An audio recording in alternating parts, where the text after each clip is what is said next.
brevemente, buenas tardes. Muchas gracias, Valerio, por organizar con nosotros, para nosotros, esta reunión. Esta mañana hemos presentado aquí, en este mismo pabellón, un manifiesto firmado por autores e intelectuales iberoamericanos para defender la libertad de expresión en países de América Latina, principalmente. En el manifiesto no se menciona ningún país en concreto, pero creo que todos sabemos que hay países, y no solo en América Latina, también en nuestro entorno, incluso también en según qué manifestaciones en nuestro propio país, en ocasiones la libertad de expresión está seriamente amenazada. Y sin libertad de expresión somos menos que nada. Como dijo alguien, creo que George Washington, nos convertimos en un rebaño y nos llevan donde quieren.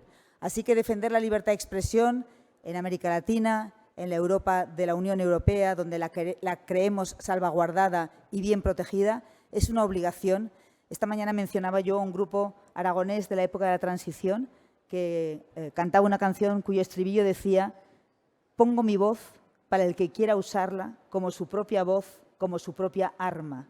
Y creo que quienes tienen un estrado, una posición pública, en este caso los invitados de Valerio, los invitados del círculo aquí, la gente de la European Alliance of Academies, tienen, imagino que la voluntad, pero desde luego el deber de defender la libertad de expresión allí donde está amenazada. Así que os agradezco mucho que hayáis elegido esta feria para contarnos cómo están las cosas y quizá indicarnos qué es lo que tenemos que hacer para seguir trabajando en esta línea. Muchas gracias.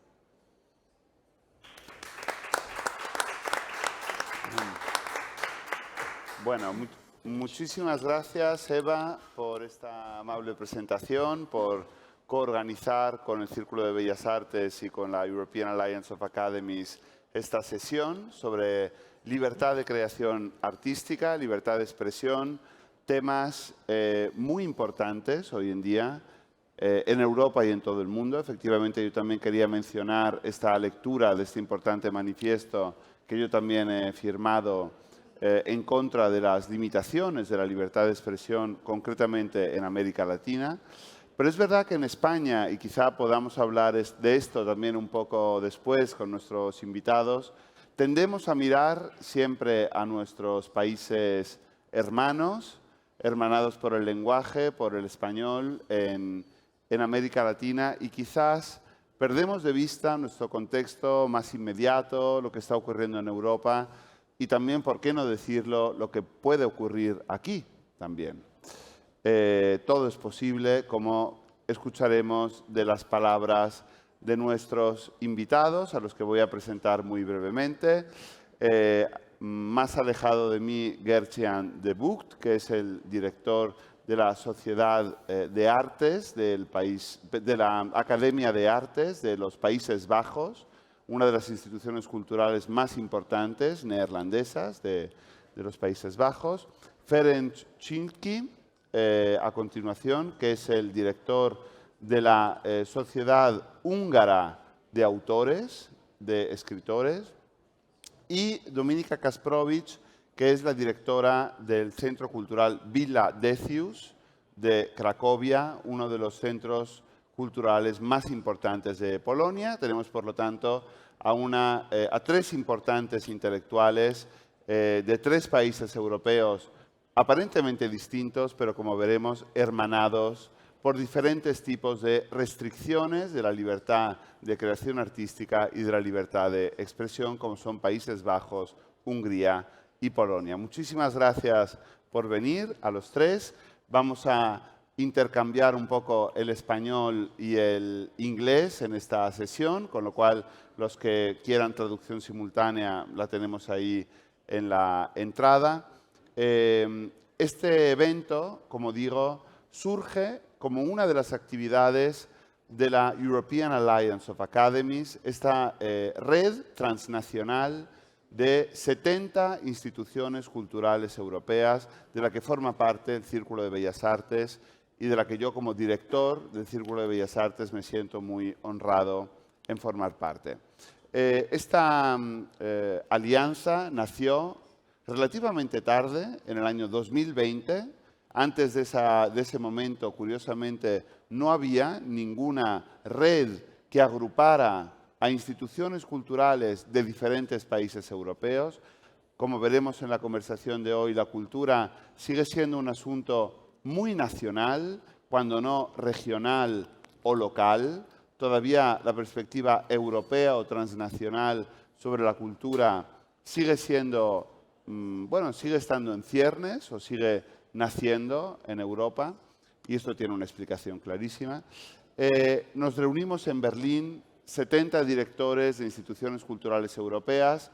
¿Para qué? Pues para justamente luchar por una concepción transnacional de la cultura y tener una voz unida contra los ataques a la libertad de creación artística, contra los ataques a la libertad intelectual que estábamos observando, que se estaban produciendo en varios países de Europa.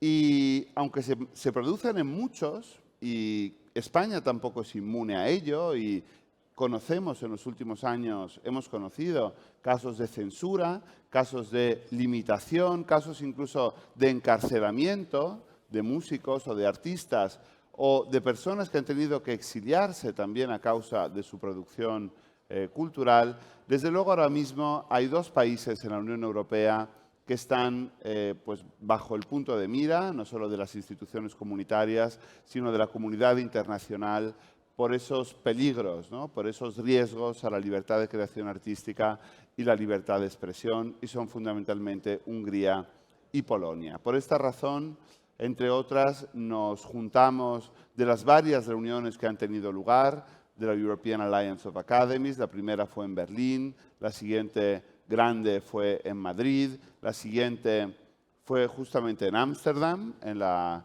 Academia Neerlandesa de las Ciencias y las Artes, pero tenemos muy claro que las siguientes tenían que ser en Budapest y en Cracovia, tenían que ser en Hungría y en Polonia, y por esa razón, la semana pasada justamente nos reunimos los representantes de la red en Budapest. Nos vamos a reunir durante el mes de septiembre en Cracovia con la misma idea. La idea es hablar, reunir a los directores, como digo, de estas 70 instituciones culturales europeas que representan mucho de la cultura europea, con los artistas locales, con los directores locales de algunas instituciones, con la comunidad local, para entender de manera concreta cómo se ejerce por parte de los respectivos gobiernos las restricciones a la libertad de creación. Y en ese sentido me gustaría empezar justamente por Ferenc Csinszky, por el director de la Asociación de Escritores Húngaros, que agrupa a más de 400 escritores en lengua húngara y que ha visto, por cierto, recortada muy fuertemente su subvención por razones claramente políticas por el gobierno húngaro. Me gustaría que Ferenc nos explicara un poco cuál es ahora mismo la situación en Hungría, que nos diera algunos ejemplos que pudimos observar sobre el terreno de esta limitación y que nos dijera de primera mano lo que está ocurriendo en este país desde 2010, desde la llegada al poder del partido de Viktor Orbán. Por favor, Ferenc. Well, where do I begin? It's very hard to choose a few things because there's so many things going on. I always feel confused about our government because this is a system that is always very, very hurt when somebody is calling them an autocracy. And they always feel ashamed about it, that we are not an autocracy. But what do you call a system in which they occupy legislation system, they occupy the juries, they occupy education, they occupy the independent media, and they try to centralize culture itself, and they're still not considering themselves being an autocracy. So it's something, an autocracy 2.0 or something, which we haven't experienced before. And we have been studying this system in the last more than a decade since the newest Orbán system, Orbán government, is in power. And in the last period, we were more like okay that we could operate as an independent Hungarian cultural society. The Society of Hungarian Authors has 400 members and we have been existing for 25 years by now. And it's one of the biggest independent Hungarian cultural organizations. You need to know something about the Hungarian cultural funding system, that it's a one-window system. You can apply for only one national Hungarian cultural fund, and it's like a usual thing that almost in every year you get more or less the same budget and you can operate. But last year, when we had this alliance meeting in Berlin, I just learned and just realized at that time that our budget was cut like radically in a way that our existence and our working was endangered on a daily basis. And that was something new that we haven't experienced before. And we realized in Hungary that through this decentralization, we saw how they established new cultural institutions and filling up the boards and filling up the memberships with the government's persons, with the government's people. But in the same time, the independent NGO system and the independent cultural system was more or less left alive. We got the space, we got the room to breathe and to work. And this was the first year, starting this January, when we started to feel that we lost all our platforms. And this is the budget on which we cannot operate, we cannot survive. When I applied for the presidency of the society, I came up with a program because I felt something that is not going to work for a long time, that we depend on public money, that we depend on governmental money. And I think that the healthy system for an NGO, like anywhere in Europe, is that you need to depend on 3 different bases. You get to get some governmental money, you get to get some from money from the public area, from companies, and you get to get some European fundings. And this is the healthy system.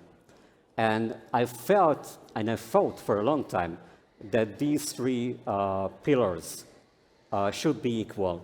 The European money, the local governmental money, and the local money from business. And I started to realize that we are losing one of the important pillars, and we need to focus more on European money unless we can survive. And it's not a healthy system in any countries.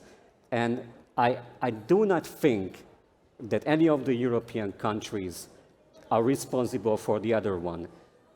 No countries should save the other country. We need to deal with our own business.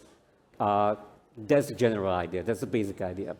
But when a country like Hungary just got into a situation like this one, we do not have any other choices but to look around in our neighborhood and to look around among our friends, among other countries. And that's why the European Alliance of Academies seems to be such a good system. Because we established it like 2020, like more than 3 years ago. And it's a very young organization. We still need to figure out how to work, what to do. And when we had the conference in Budapest, and everybody was focusing in Budapest at that time, that was the first time I felt that the alliance is really in action, that we are doing something for a member country. And that was very important for our society, and that was very important for our country, and also very important for the cultural field of Hungary. Gracias, Ferenc. Y el caso de la Asociación de Escritores Húngaros es solo uno de los casos que pudimos experimentar ahí. Lo que aprendimos hablando con creadores, artistas, escritores, es que los sistemas del gobierno de Orbán son muy sutiles. Aparentemente no restringe las libertades civiles, pero limita el pluralismo en todos los campos, en el campo de los medios de comunicación, en el campo de las artes, en el campo editorial. Lo limita a través justamente de cortes de financiación muy establecidos contra los disidentes políticos, ¿no? Y en ese sentido me gustaría preguntarle a Dominika, desde su experiencia como directora de una de las más importantes instituciones culturales de Polonia, si el caso polaco tiene que ver efectivamente con Hungría, qué está ocurriendo allí, cuáles son los peligros para ese pluralismo cultural, pues desde que bueno, este nuevo gobierno también está en el poder.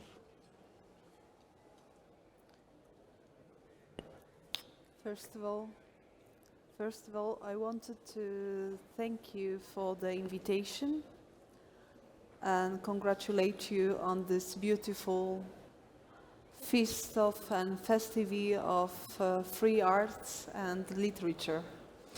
Nowhere like in Krakow, in Poland, we understand this estimation, this love for written word and poetry. So I really feel like at home today here in Madrid. Maybe I'll start with a short explanation and I will give you an overview of what has been going on in Poland in the field of culture for the past 8 years. The cultural institution I'm representing here is maybe not the biggest cultural institution in Poland, but it's interesting for various reasons. First of all, it's located not in a capital city of Warsaw, but on the outskirts, in the city of Krakow, the European Capital of Culture of 2000, and the place where people like Czesław Miłosz or Wisława Szymborska, the Nobel Prize winners in literature, were living and creating. So basically, Krakow city breathes the culture. Krakow city is a cultural capital of Poland. This is something we can claim without putting ourselves in any risk. The Villa Decius, it's a beautiful historical site, a beautiful Renaissance palace that was meant to become a place for dialogue and a meeting place for representatives of culture, university, and politics. What we do also there in Krakow, in Villa Decius, we organize literary residencies that are addressing artists at risk. So people that are coming from all around the world to find a safe haven, to be able to continue their work. And this is something we keep doing for the last 27 years. What I also wanted to say at first is that unlike many other cultural institutions in Poland, the Villa Decius is being maintained and governed, run by an independent NGO, an NGO that was created by the most known people of culture, Polish intellectuals and academics. And the fact is that this is also a unique situation and an exception in the cultural environment of Poland. Because by large, if you think of the Polish cultural landscape, of course it's a huge country with 38 million. It's a very vibrant and very diverse cultural space. But what we do have in common with a bit smaller countries or countries a bit far away is that the culture itself is mostly financed, therefore driven by the public money. This centralized model of financing, introduced after the Second World War by the communist government and later continued in spite of the long list of neoliberal reforms that happened in the 90s in Poland and throughout the region, still stands. And of course, as you can imagine, it has its potentials, but it also comes with a long list of risks. When the current government, run by the Law and Justice Party, started their radical change of the Polish politics and society, from the very beginning was very open and very blunt about the radical reform that was supposed also to happen in the field of culture. Unlike previous governments since 1989, this particular government, this particular political party was openly claiming that culture and the whole environment should be functioning as, and it's going to be a quote, as a centralized machinery to control the narrative, the national narrative. And actually this is what had happened in Poland in the last 8 years or so. It's not much about closing the cultural institutions. It's not about very violent acts or very violent narratives. It's more about where the money is not going to. It's not only about the money, of course. It's also about the holistic media overview, the holistic media coverage on the cultural sector in Poland. The fact is that the radical reform that is happening in the field of culture has been also implemented and pursued in the sphere of education, primary education, higher education as well. So it's like a holistic concept that has been implemented step by step, openly, gradually through the last several years. I know that I'm not supposed to talk for too long, but just to conclude, what we have in common, by the way, I'm not sure if you know, but in between Poland and Hungary, there is a long-lasting alleged friendship. Yeah. There is also this saying that Poles and Hungarians are brothers. So we have plenty in common, and what also can be found in Poland, that some of the means and some of the initiatives of the central government in terms of changing the cultural sphere and to narrow down the freedom of artistic expression has been copied and pasted from Budapest. Yes, and that's why I'm always telling you that you should be aware of what's happening in Hungary, because you are always a few steps behind us in terms of centralization. That's the fact. That's the fact. So to conclude, I would start with saying that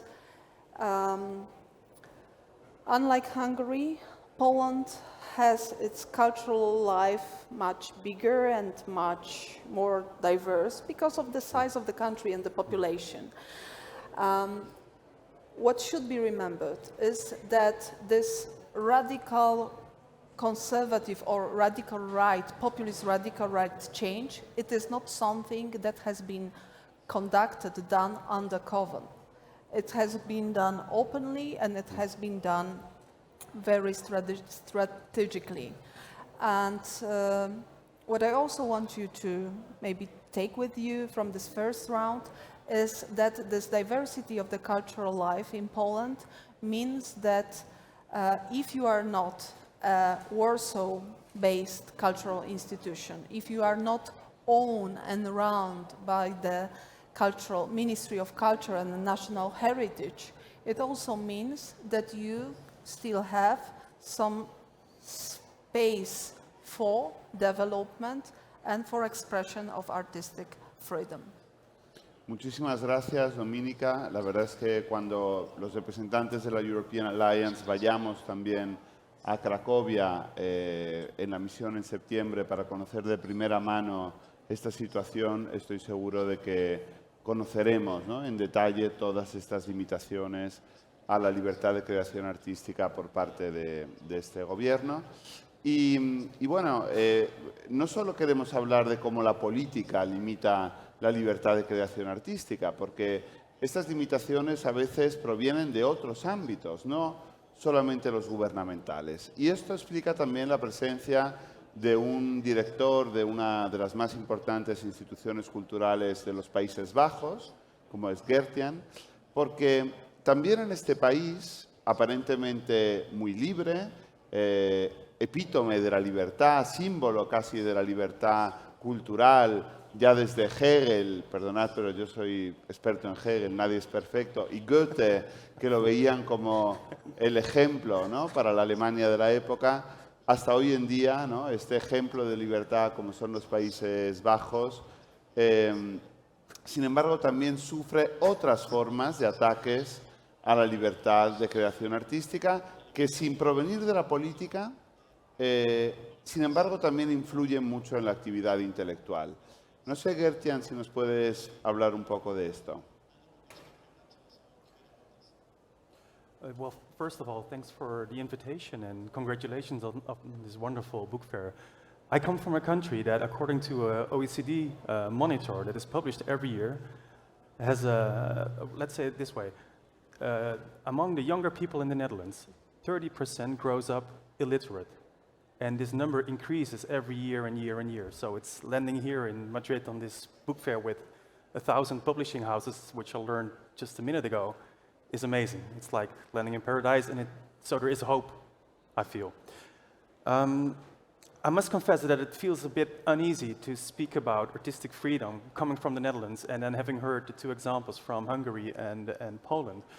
But I guess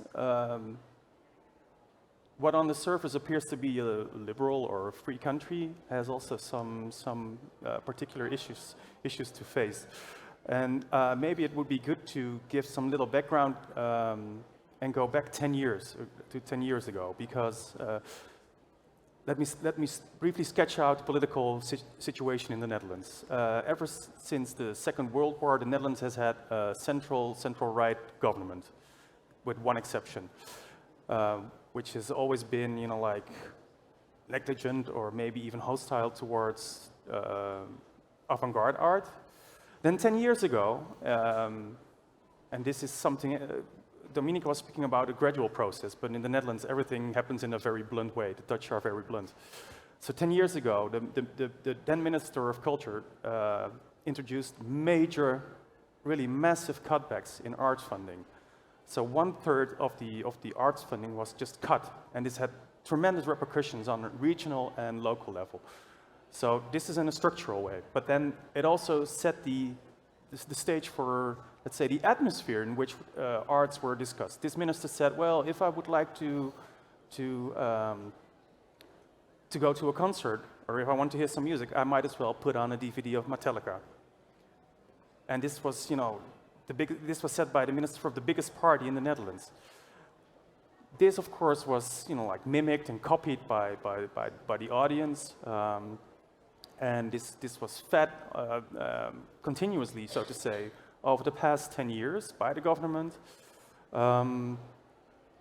resulting in, I'd say, sometimes pretty hostile environment for the arts nowadays. I can give you one example. There was, so you could say, you could write, you could create whatever you like in the Netherlands. Let's be clear about that.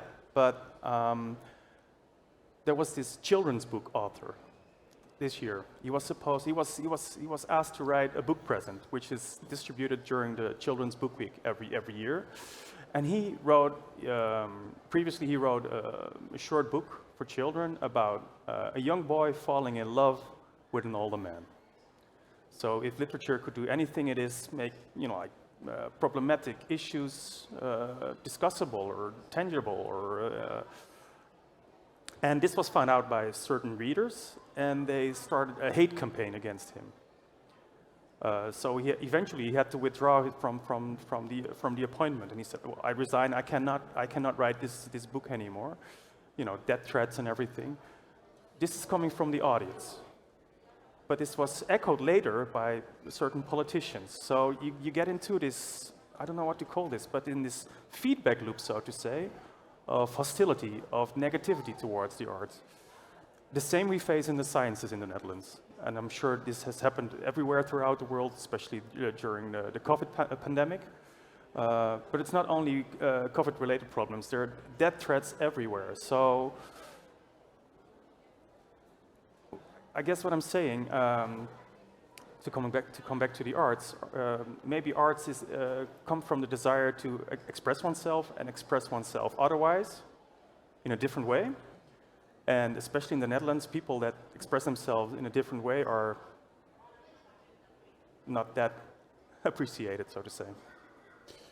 Muchas gracias, Gertian, también por traer a colación un tipo de restricción de la libertad de creación artística más sutil, no estrictamente político, sino que proviene de los públicos, ¿no? Muchas veces en España también hemos experimentado, en el Círculo de Bellas Artes nos ha ocurrido con varias exposiciones relacionadas con Franco, con cuestiones religiosas, como muchas veces es el público en nombre de una ideología religiosa o política extrema el que coarta esa libertad de creación artística, el que ejerce una cierta forma de violencia que al final repercute en formas también de autocensura por parte de los creadores o de las propias instituciones culturales, que muchas veces puede llevar a los artistas, a los creadores, a los literatos, a las instituciones culturales, como la que yo dirijo, a la tentación de ser prudentes, de no querer molestar, de no meterse en problemas, de no meterse en líos, por si molestará a una parte de la audiencia, una parte del público, o quizás pisará algún callo directa o indirectamente político. Y esto es algo que se observa en muchos países europeos, pero que desde luego, volviendo a Hungría y Polonia, no tiene punto de comparación. La European Alliance of Academies lleva ya muchos años centrada fundamentalmente en el caso húngaro y en el caso polaco. Ya ha dirigido varias peticiones al Parlamento Europeo, al Special Rapporteur de las Naciones Unidas para los Derechos Culturales, protestando por casos concretos de limitación de la libertad de creación artística en este país. El nombramiento claramente político de gestores y directores culturales, la privatización de instituciones culturales, lo cual puede parecer paradójico, ¿no? La privatización de instituciones culturales para, a través de compras por parte de fondos afines al gobierno, silenciar y controlar instituciones que, siendo públicas, eran más independientes. También la vía contraria, digamos, el paso de instituciones privadas independientes al ámbito público justamente para controlarlas mejor. Las formas son muy amplias, como digo, muchas veces muy sutiles, todo ello acompañado, como hemos podido ver en Budapest, de una, en general, y en contra del ejemplo que estaba poniendo Gertian de los Países Bajos, en general acompañado por un gran aumento del gasto público en cultura, con lo cual, en términos de cifras, no se puede acusar al gobierno húngaro de no invertir en cultura. La cuestión es que se decide muy bien a qué proyectos van esos fondos, por qué esos fondos van justamente, sobre todo, de infraestructuras culturales, grandes teatros, grandes pabellones, que alimentan la industria del ladrillo afín también al gobierno, y sobre todo a proyectos culturales inocuos políticamente o directamente alineados con el poder. Y esto evidentemente es incompatible con ese pluralismo que tiene que regir toda democracia, y por eso nosotros hemos pedido a las instituciones europeas que con valentía y con determinación defiendan la libertad de creación artística y la libertad de expresión en Hungría. Y me gustaría, Ferenc, si puedes contarnos un poco tú que conoces de primera mano el sector cultural húngaro, ¿hay esperanza todavía en la sociedad húngara o hay una resignación después de 13 años de intentos desde dentro y desde fuera por cambiar las cosas? ¿Sigue habiendo manifestaciones, sigue habiendo protestas o hay un estado ya de desesperación tal que quizá la cosa no pueda cambiar? Do you have an easier question? Easier question. Okay. No, not for the moment. I try to get into it. You mentioned the petitions and the meeting with the European representatives. And I had a few meetings with the European Union in connection with the things going on in Hungary right now. And I got the very same answers from all the representatives all the time. That we are aware of the problem, you are absolutely all right, but we cannot code them in the act. Because this whole thing is so well and smartly executed that it all fits somehow into the system of the European Union and into the goodwill of the European Union, that it was all based on goodwill, that everybody will work for the same goals in the Union. And I think that who founded this whole system never expected a country like this, or a country like Poland.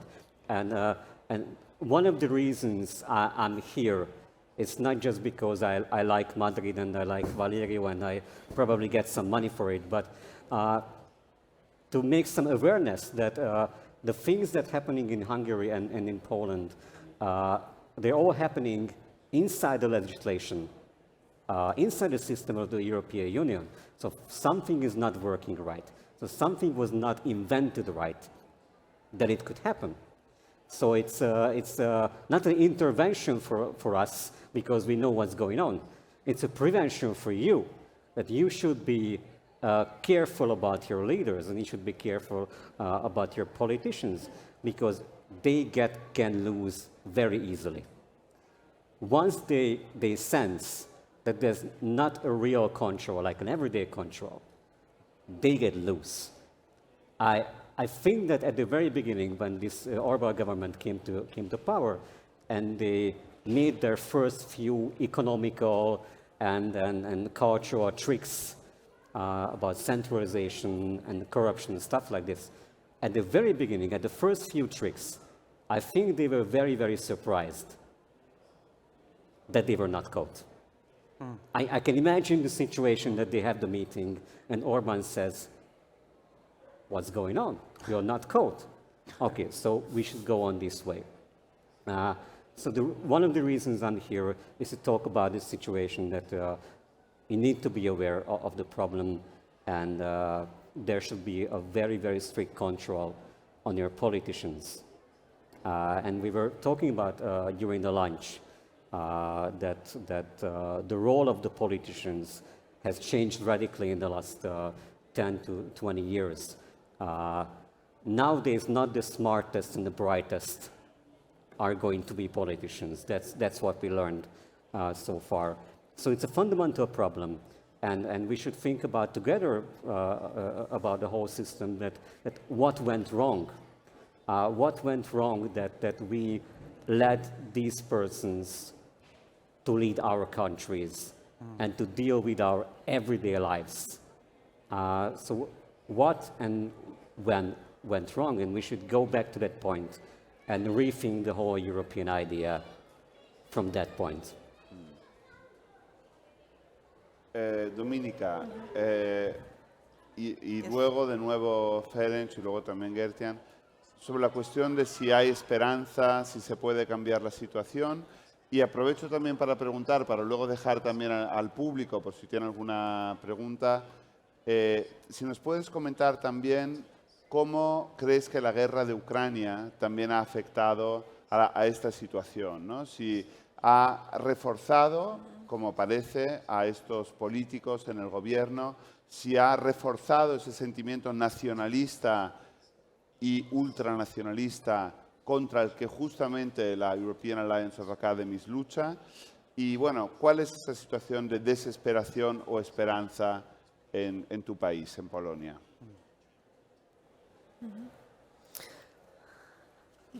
That was a complex one. This time I will try to be, more precise. I want to start with three things. First of all is that most of you probably is aware, but it needs to be said aloud, that the cultural policy is a domain of a member countries of the EU, which means that there can be some advisory means, that can be some money encouraging a particular line, but there are not too many things that can be implemented from the Brussels level. And this paradoxically space of freedom for the domestic governments has been used for the purposes I already, in case of Poland, told you about. Secondly, we are discussing the two country cases that have plenty in common, Central and Eastern Europe and the liberal transformation that happened 20-something years ago, started 20-something years ago, was basically almost stopped in a midway. I mean by that even in spite of the fact that the European attitudes, pro-European attitudes, were very strong and still are, even in spite of the fact that the societies of the new members, of the new country members, were pro-liberal in very wide sense of this word. After the 2 decades, the institutionalization of the attitudes, of the values, and of the institutions themselves was not completed. And in this kind of a not set in stone environment, finding the so-called third way by non-liberal funds was quite easy. You asked about the hopes. I won't be referring to who is hopeful and who is not, but I will refer to the Polish case again and try to answer the question that could be asked this way. Is this nationalist, very traditional, very conservative, and very populist cultural project of the government fully successful after 2 terms in power? Actually, not totally. Why is that? I see 3 main reasons for that. First is actually the decentralized model of government, meaning that big cities and regions has their autonomy, and this is the local government who, in spite of the fact that has not as much money as the central government, this is the regional authorities that are mostly responsible for hiring and firing the people, for controlling the cultural institution. So the role of the regional governments, the role of the big cities, the role of individuals like mayors of the cities or local councils played an important role in keeping some reservoirs of the freedom of artistic expression. Secondly, is the role of the non-governmental independent sector, which flourished in the late 90s, flourished in the early 2000s, and now is in trouble. But still, it has powers, it has capacity, it has international networks that help them, us, to pursue their liberal view of culture. For example, via creating huge consortia and retrieving some money like Creative Europe or from other resources. The third, and it's going to be my last point, is that In fact, after these 2 rounds in power, 2 terms, it's been evident that the role of cultural elites, the role of intellectuals, the role of the people known worldwide, the Oscar winners, the most known intellectuals, Nobel Prize winners like the latter one, Ms. Olga Tokarczuk, Nobel in Literature, also had a lot to say. It played an important role in keeping up spirits, in keeping up also a public eye, public attention, world public opinion, alerted with the new direction of the cultural policy of such a big country as Poland. To answer the question about the results of the war in Ukraine, it's a bit more complex, but it's not the only discrepancy in between the local policy, the domestic policy, and the international relations. To cut the long story short, we can list names of directors, of cultural managers or institutions that were this way or another sanctioned because they didn't follow the central view, the centralized view of the national cultural model.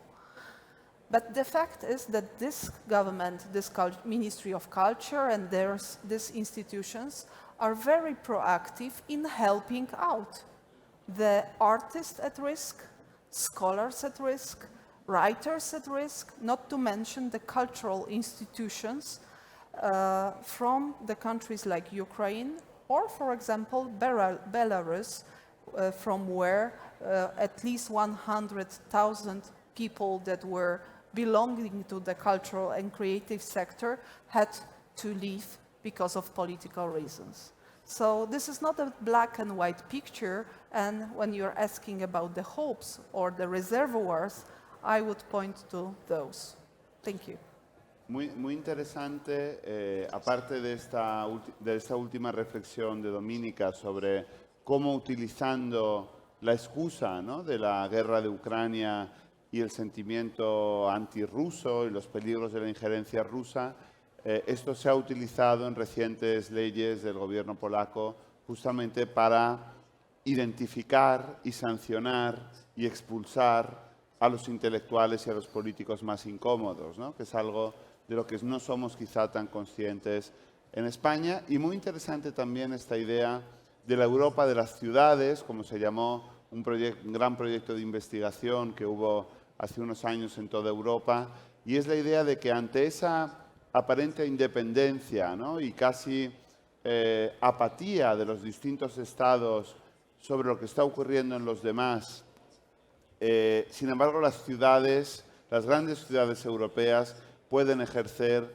vías de solidaridad, conexiones entre ellas, y esa fue justamente una de las ideas que surgió en Budapest, donde se pedía la ayuda, cómo ciudades como Madrid, como Barcelona, como Ámsterdam, pueden ayudar a las comunidades de artistas de Budapest o de Cracovia, ¿no? Yo creo que esta dimensión local tiene mucho futuro.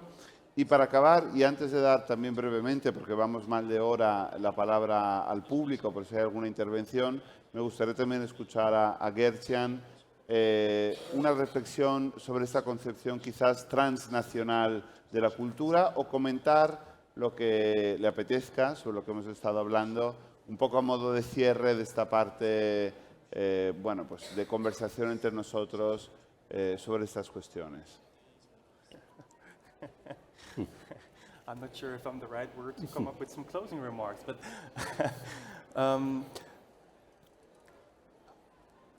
I think what I've learned from this conversation, actually, and also from the previous one we had last week in Budapest and the other ones of the past 3 years, is that within Europe, art is seen at the same time as not important enough and as too important. And let's start with the last point. I think both the examples of Dominica and of Ferenc point that, like the governments realize themselves that art has such a tremendous power to help people think differently, to become critical, to become more empathetic, and that they perceive it as a threat, as a danger. So they realize themselves art is incredibly important, and that's why they try to squeeze out all the creativity, all the artistic potential out of their societies, I think.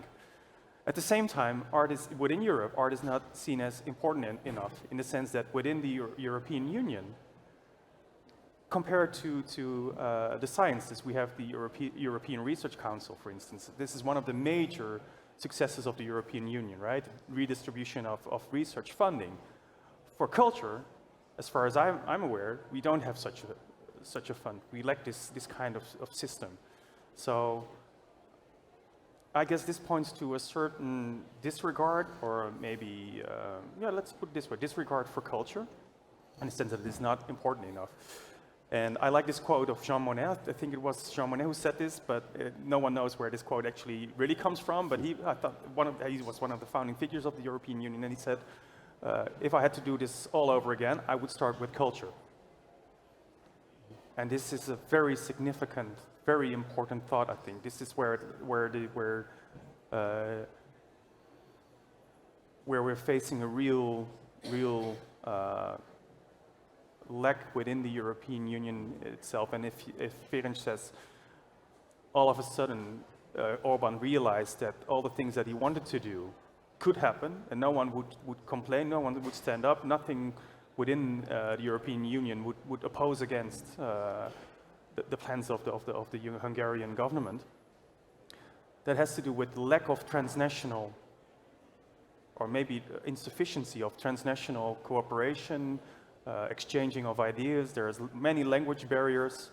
I think this is because culture is perceived not important enough. So it's a paradox in a way. This is what we could learn from the examples within Budapest, within Warsaw, and maybe also in The Hague, in Amsterdam, in the Netherlands. Yeah.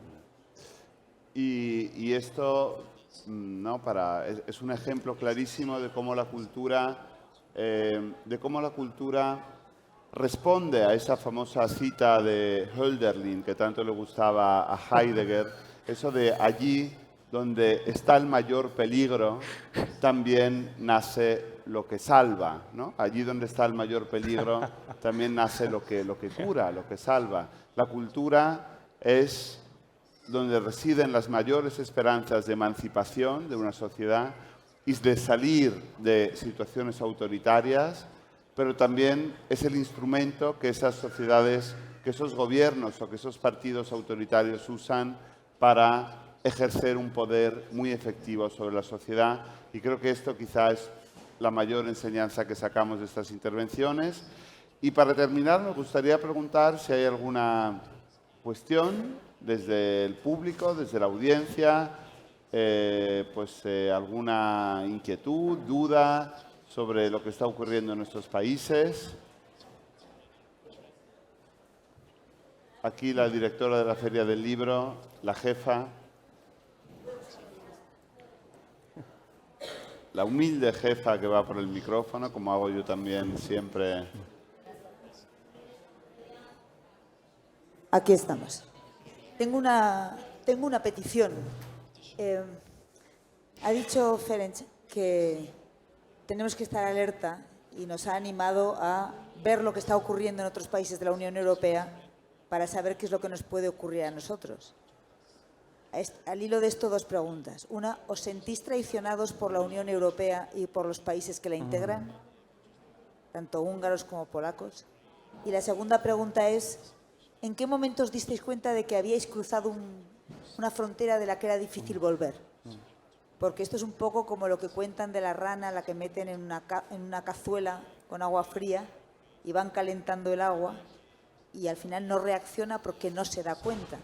Entonces, ¿en qué momento, si es que hay uno, pensasteis esto no tiene marcha atrás o es muy difícil que tenga marcha atrás? Gracias. Well, the second one is easier to answer.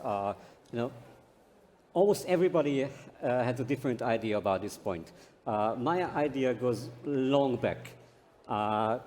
Fidesz and Orban was not even in power, it was the socialists in power, then somehow the Orban party managed to get their president to be elected in the parliament without even being in power, with some manipulation and everything. So that was the minute I realized that we have a very strong power, even if they're governing or even if they're not. About feeling betrayed by the union, I would say no. And I remember, just came to my mind a situation, it was like 10 years ago. I had an argument with my uncle.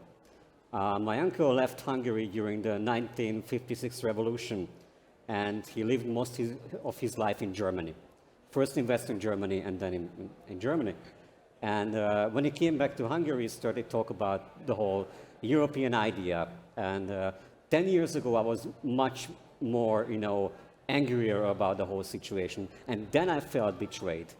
And I told him that what's going on in the EU, that you don't help us, and you don't do something, and you do not make regulations about Hungary. And he told me that the reason why is the EU is a democratic system. We cannot do regulations without reasoning it, and without having the proof, and without quoting them in the act, which I mentioned before. And 10 years ago, I was very angry about it, but now I learned that it's a long-term thing. And I don't think that the EU should move from their democratic roots just to punish those member countries who are not democratic enough. We should stick to the original idea, and we should stick to the roots, and somehow we will survive, because it's a long-term thing. And you, Dominica, what is your point of view to the two questions Eva was raising? Mm-hmm.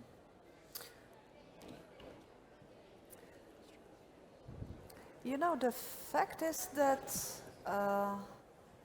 this battleship of Poland, or the battleship of Polish culture, has not been hijacked, in a sense that until the day after 2 terms, the conservative, radical government and its allies are having 1/3 of a popular vote. 1/3 of the Polish society is supporting this vision, this praxis, this ultimate goals of protecting the national culture and the conservative way of life against the European one, liberal one.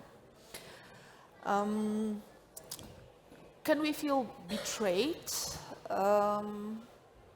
I would say no, in a sense that in the last years we have experienced several dozens of acts, gestures of solidarity and assistance of various kinds. The fact is that these are the European courts that are the last bastions or the last instances. Also, when culture and cultural freedom or artistic freedom is at stake. We have a quite large delegation to the European Parliament, part of which is it's informing the European audiences about the development, the course of action in Poland. When asking the question of a turning point, again, probably each and every commentator would point to a different one.